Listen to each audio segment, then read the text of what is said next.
চা খেতে গিয়েছিলাম। চা খেয়ে কি মনে হলো চলো যাই কোড়র পাহাড়। তো কোড়র পাহাড় ঘুরতে এলাম। আমাদের জানো মানে আসতে এতটাই লেট হয়ে গেছে, 6টার সময় বন্ধ হয়ে যায়, তো আমরা পৌনে 6টায় এখানে এসে ঢুকেছি।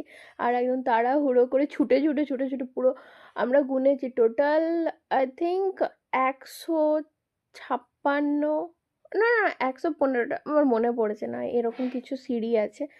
তো অতটা সিঁড়ি ছুটে ছুটে ওঠা, ওপরে গিয়ে প্রণাম করা, মায়ের দর্শন করা। মন্দির অবশ্য বন্ধ হয়ে গিয়েছিল, তবু ওই আর কি একদম শুনশান ফাঁকা, খুব ভালো লাগছিল, মানে ওয়েদারটা খুবই ভালো লাগছিল, জায়গাটাও বেশ সুন্দর। তো আমরা 3জন গিয়েছিলাম। তারপর আবার ওই গেট লাগিয়ে পরে আবার সব সিঁড়িগুলো দিয়ে নিচে নামা। বেশ বেশ কালকের দিনটা বেশ ভালোই গেল আর কি। অনেক দিন পর লং ড্রাইভ যাওয়া হলো, ঘোরা হলো, খুব মজা হলো।